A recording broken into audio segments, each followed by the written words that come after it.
The city skyline shimmered with the glow of endless ambition, its glass towers piercing the night sky like silent sentinels of power.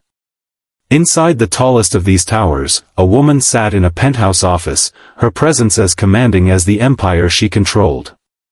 The CEO was known for her ruthless intelligence, her precision in every deal, and her uncanny ability to read people. But tonight, her confidence had taken on a different form. She sat across from an opponent who was entirely unexpected. In front of them sat a chessboard, its pieces poised for battle, and in the faint reflection of the window behind them, the quiet hum of the city seemed to wait in anticipation. "Beat me in chess and I'll marry you," she had said, her voice carrying both a challenge and a strange, almost unspoken longing. It wasn't just a game. It was something deeper, something that neither of them yet understood.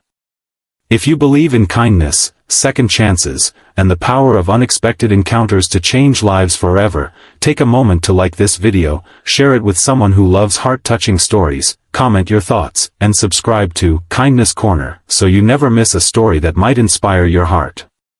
He was not the type of man who usually sat across from CEOs in private offices overlooking the city. A single dad, his world revolved around his young daughter and the modest cleaning job that paid their bills.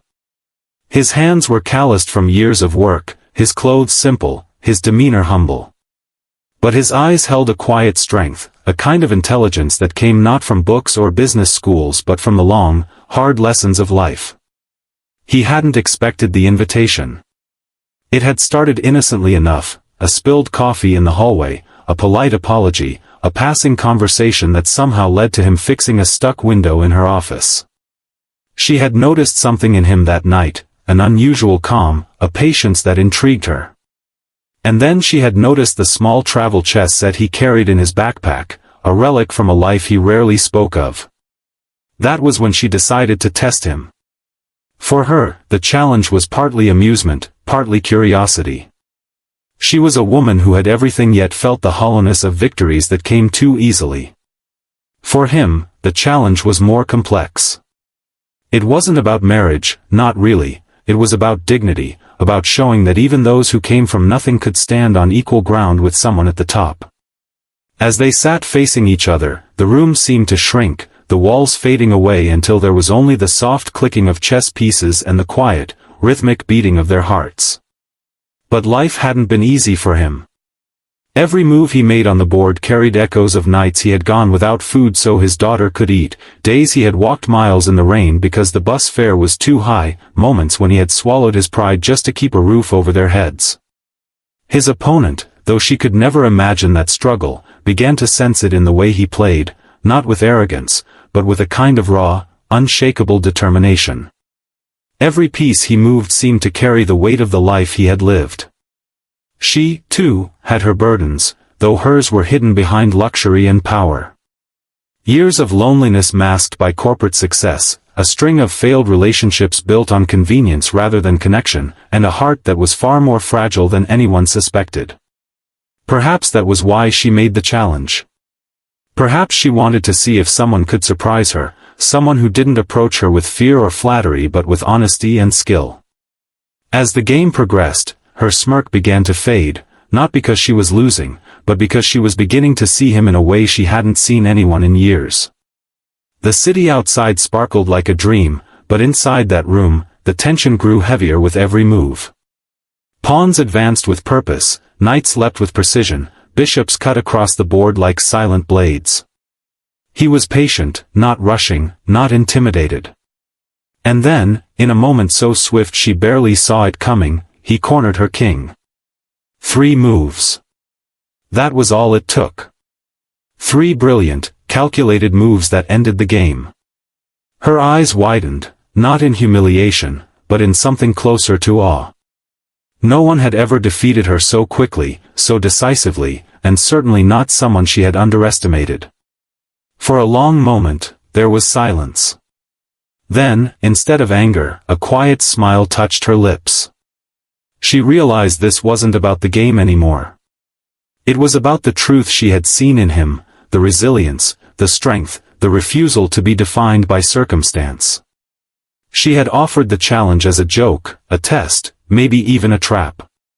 But what she found instead was respect, and perhaps something deeper.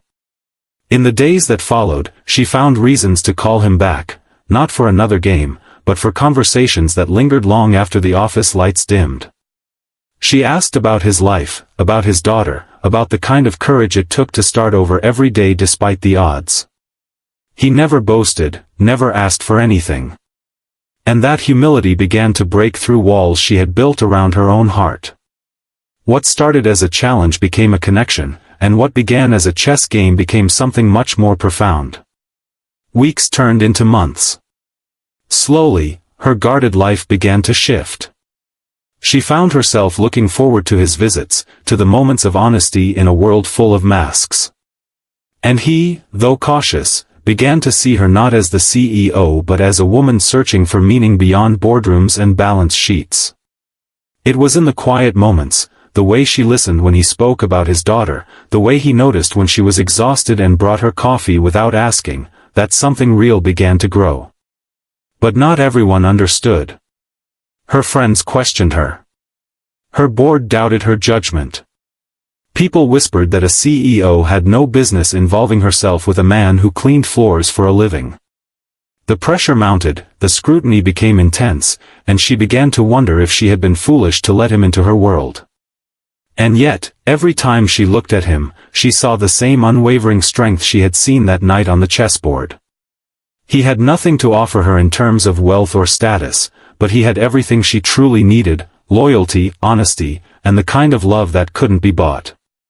The final turning point came one stormy evening when her company faced a crisis that threatened everything she had built. As partners pulled away and advisors lost faith, he was the one who stood beside her, reminding her that she was more than her failures, that her worth wasn't defined by public opinion. In that moment, she realized that the game they had played months ago had been more than a game. It had been a glimpse into the kind of partnership she wanted for the rest of her life. Not a partnership built on deals, but on trust. By the time the crisis passed, she had made her decision. The challenge she had once given as a joke had become a promise she wanted to keep, not because he had beaten her in 3 moves, but because he had stood by her in ways no one else had. Their lives didn't suddenly become perfect. There were still challenges, still people who doubted them. But they had something rare, a connection that defied expectation and a love that had grown in the unlikeliest of places. If this story touched your heart, please like this video, share it with someone who needs hope today, and subscribe to Kindness Corner for more true-to-life stories that remind us all of the power of resilience and love. Before we end, we have a special request for you. Comment below and tell us, what's the most unexpected act of kindness you've ever witnessed? Your story might inspire someone who needs it right now.